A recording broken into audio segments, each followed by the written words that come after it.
Nah, di dalam surat Al-Baqarah Allah menceritakan tentang kejadian di zaman Bani Israel, di zaman Nabi terdahulu, tatkala terjadi suatu pembunuhan di antara mereka, terjadi suatu kezaliman di antara mereka, kemudian mereka saling tuduh satu sama lainnya, ya ikhwan.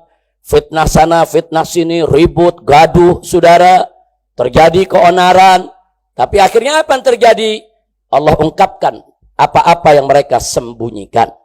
Itulah Allah firmankan dalam surat Al-Baqarah ayat 72.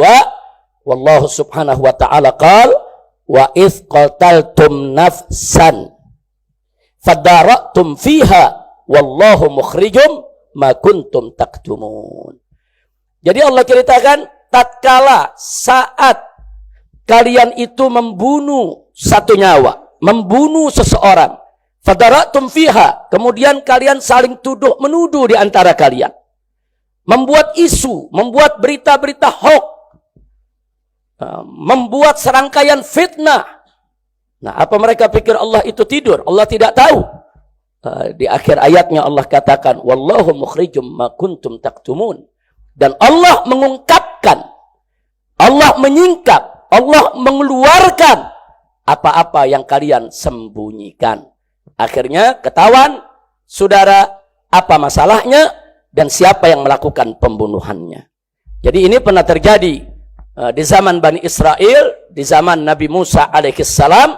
Tapi kenapa ini diceritakan oleh Allah dalam Al-Quran? Saudara, karena peristiwa serupa kelak di masa-masa yang akan datang akan terjadi lagi.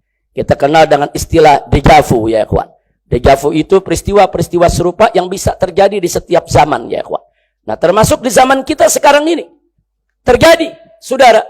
Bagaimana ada orang yang dibunuh, dibantai, setelah dibunuh difitnah. Kemudian dibuat gaduh.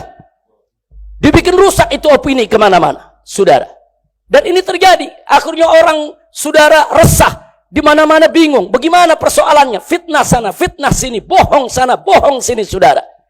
Nah, tapi kebohongan itu nggak bakal bertahan lama. Kenapa? Allah nggak diam, ya ikhwan. Kalau ada hamba-hamba yang dizalimi, Allah tidak diam. Nah, akhirnya apa? Terjadi. Wallahu mukhrijum ma kuntum taktumun. Dan Allah mengeluarkan, Allah menyingkapkan, Allah tunjukkan apa-apa yang kalian sembunyikan. Subhanallah.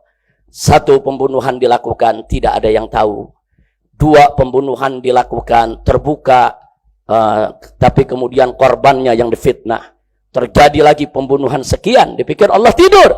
Akhirnya pada saatnya Allah ungkap pembunuhan yang terjadi saat itu. Dan Allah ungkap juga pembunuhan-pembunuhan yang sebelumnya, ya ikhwan. Allah akan ungkapkan. Episode ini belum selesai, ya ikhwan. Nah, ini akan terus satu persatu Allah akan ungkapkan. Kenapa? Karena Allah tidak akan diam dengan kezaliman, ya ikhwan. Nah, ini yang perlu kita sampaikan. Ingat, jadi judul tadi cukup menarik. Allah tidak diam. Jangan. Nah, itu satu kebiadaban kezaliman yang luar biasa. Orang setelah dibunuh kemudian difitnah, ya ikhwan. Sementara yang dibunuh sudah tidak bisa bela diri lagi, ya ikhwan. Orang habis dibunuh disalah-salahkan. Kemudian menciptakan kebohongan sana, kebohongan sini. Orang gaduh, huru hara, saudara. Nah, ini terjadi di zaman Nabi Musa. Bukan baru sekarang terjadi, ya ikhwan. Tapi kemudian Allah ungkapkan kebenarannya. Alhamdulillah.